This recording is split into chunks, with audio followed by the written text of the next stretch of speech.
It's Not Your Fault is a podcast for parents, caregivers, and young people navigating the world and its challenges. Here's your host, Brandon Jones.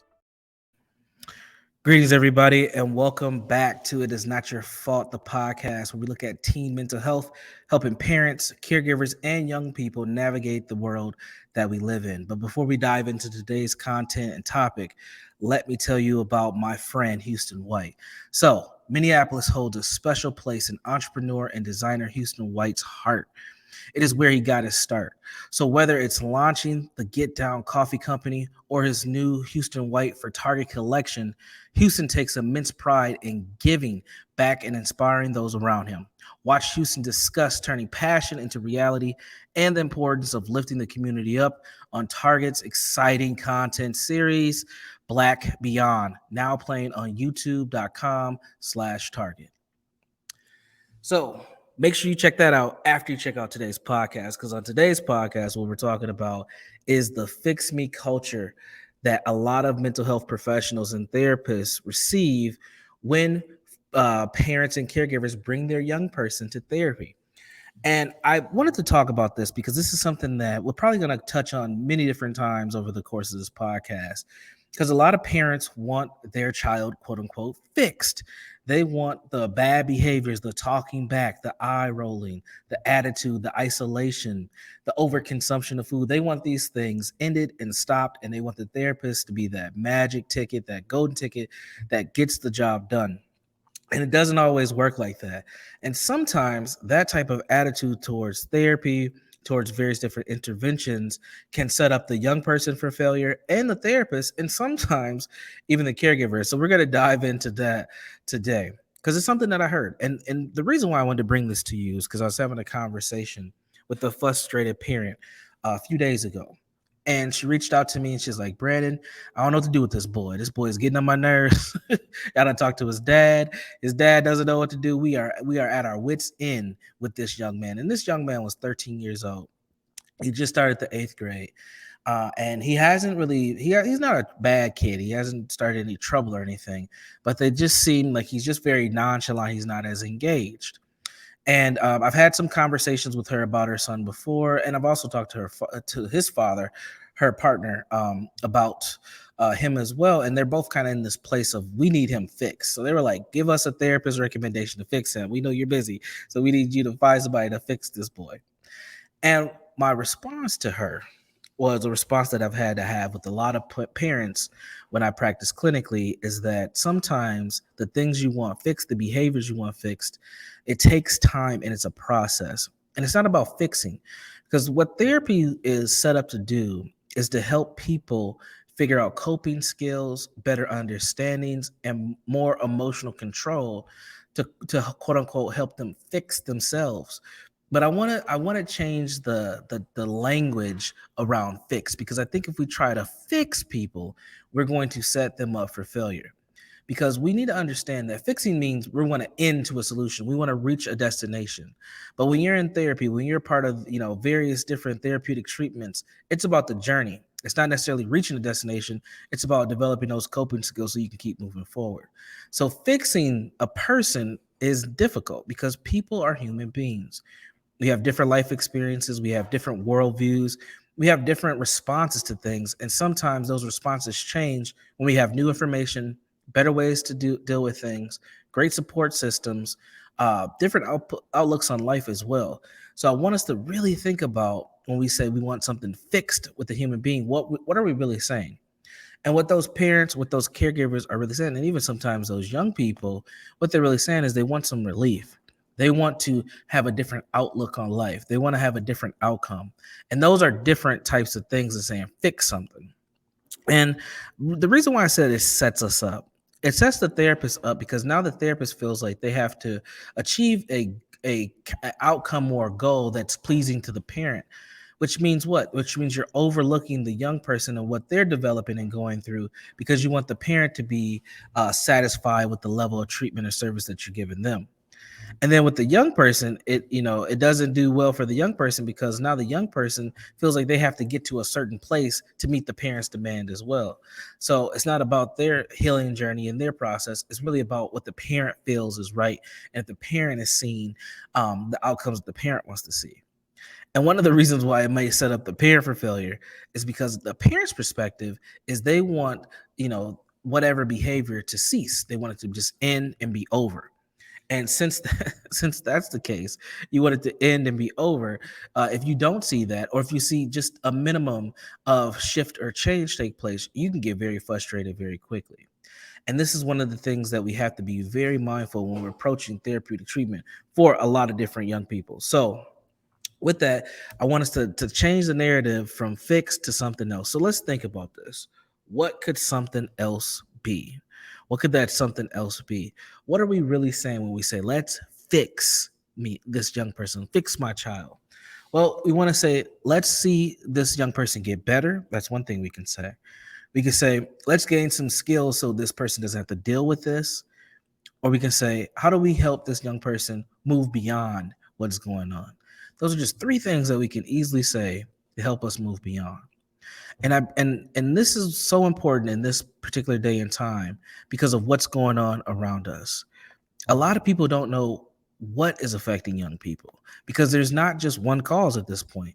One thing that has happened over the past 2 years and a few months of the pandemic is that there's been multiple stressors that have been thrown into the lives of people, and it's impacting everybody a little bit differently.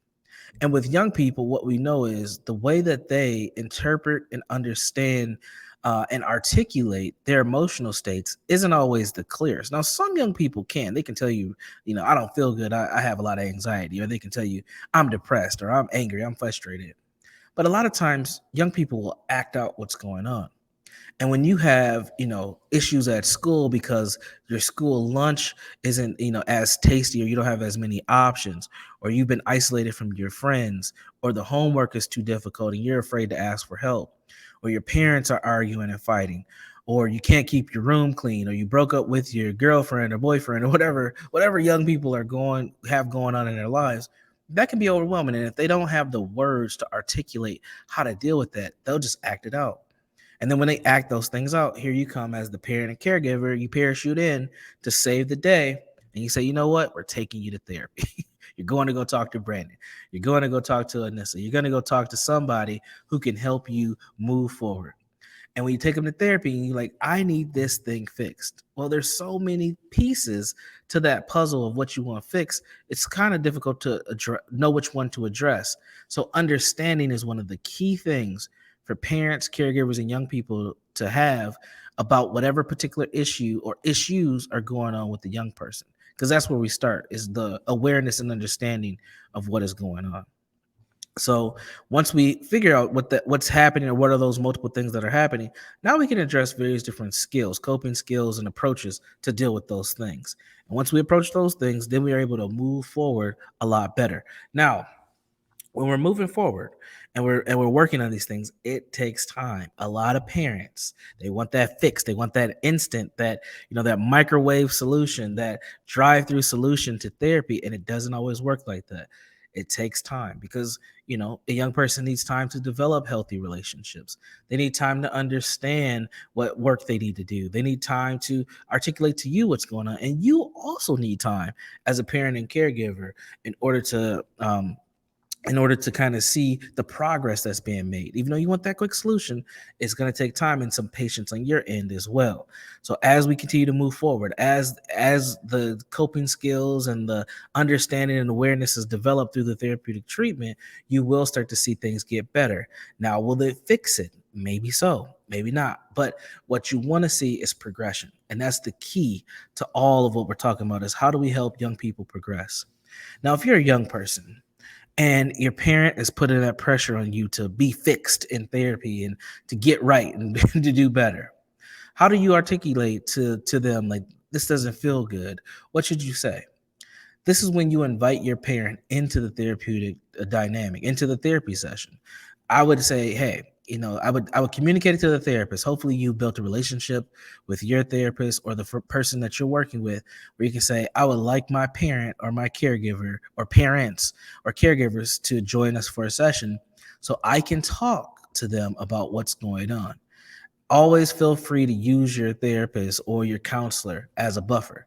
They might not talk for you, right? You're not a ventriloquist doll. They're not going to sit you in their lap and talk for you, but they will help articulate the message back to your parent that you may feel uncomfortable to do. This is in your power. You have the power to do this.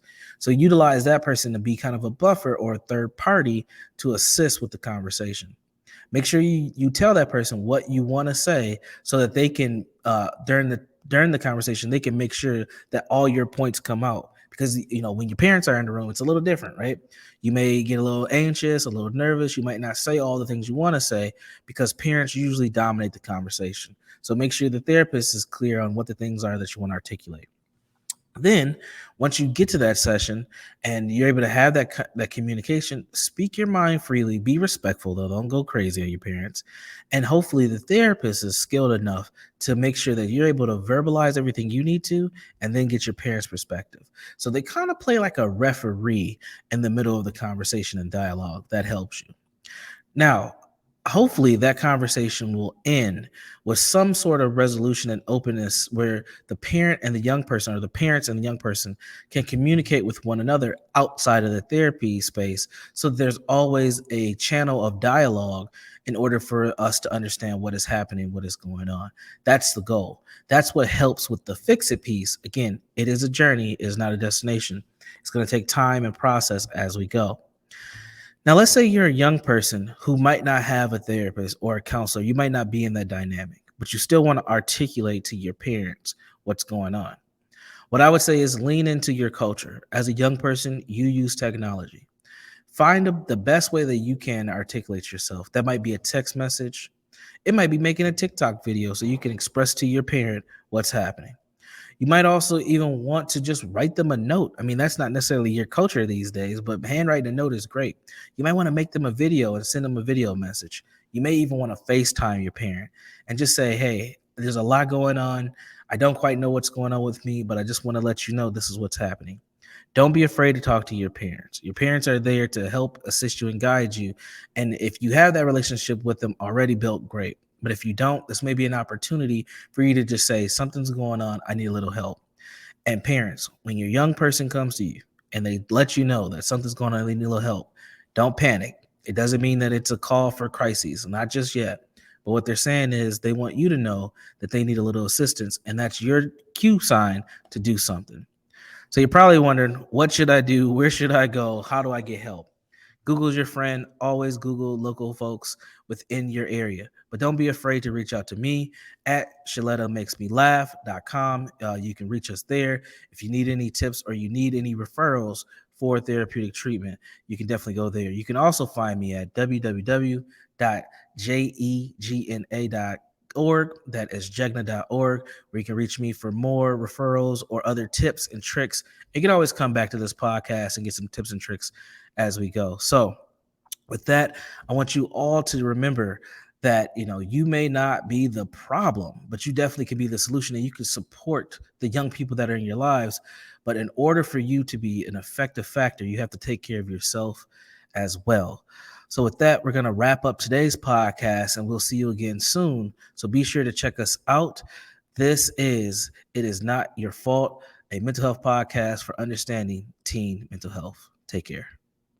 Get fast, reliable internet for any budget. Now qualifying customers can get Xfinity Internet free through the Affordable Connectivity Program. That's right, free high-speed internet from Xfinity. And Internet Essentials customers can get equipment included at no extra cost. Get started today. At Hy-Vee, we take pride of being part of the communities we serve. In 2021, we donated more than 14 million meals, and this year, we're committed to doing even more. For over 90 years, we've been the place that people turn in time of need, and we take that very seriously. That's why we're loading our semis full of food this week and making deliveries across the Midwest to help families this Easter. To join our effort, simply donate when you're at the checkout. Together, we can make a big difference for those in need. Start building your generational wealth with a $15,000 sign-on bonus. and a meaningful career with great pay and benefits. Union Pacific Railroad is hiring train crew members in the Twin Cities area. No previous railroad experience is needed. We provide all the essential training, and you can get a free college education while working. Union Pacific connects communities in 23 states, hauling goods Americans rely on every day. Get your career on the right track with Union Pacific and apply today at up.jobs/Minnesota. That's up.jobs/Minnesota. There's a new way to get around in North Minneapolis. It's Metro Transit Micro, a new ride-sharing service that connects you with Metro Transit bus routes or wherever you need to go on the north side. It's convenient, affordable, and accessible. Metro Transit Micro uses minibuses to reach more neighborhoods, and you'll have shorter wait times. It costs just the same as bus routes, and it's easy to use. You can pay your fare in cash, a go-to card, or the Metro Transit app. Just go to metrotransit.org/micro. Download the app and create your account. It's really simple. So whether you're going to a friend's house in Bryn Mawr to watch the Vikings game, or you need to get dropped off at the Metro C Line station to hop on a bus to get to work across town, Metro Transit Micro got you covered. Book a ride, get picked up, and get where you need to go. Start riding today on one of the new Metro Transit Micro minibuses. It's back to school time, and that means it's back to cooking breakfast for your kiddos and making school lunches. That's a lot of cracked eggshells and cut-off sandwich crust. Now listen, before you think about throwing those food scraps away, think about recycling them. Ramsey County has a program that can help you do just that, and it won't cost you a dime. Ramsey County has a free food scraps recycling program that lets you collect stuff like apple cores, coffee grounds, and veggie scraps. Here's how it works. Put all those scraps into a compostable bag. Then once a week, drop it off at a free food scrap site by your house. And listen, I understand that life is busy, so if you can't get there once a week, just toss the bag in the freezer until you can find the time to do it. To locate a food scrap collection site near you and to get more information about the program, visit ramseyrecycles.com/food scraps and tell your friends and family about it. Let's all do our part to help save the planet. All right, did you know I was the Mommy Slam Dunk Champion? Really? Yes, really, don't sound so surprised. Let's see it. Oh, you're ready. All right, here we go. Let's hear the crowd. So go to right, go to left. Fake 'em out. Mama, go up, mama! She did it. Again? You can't avoid gravity, but United Healthcare can help you avoid financial surprises by helping you compare costs and doctor quality ratings. United Healthcare. Uh-huh.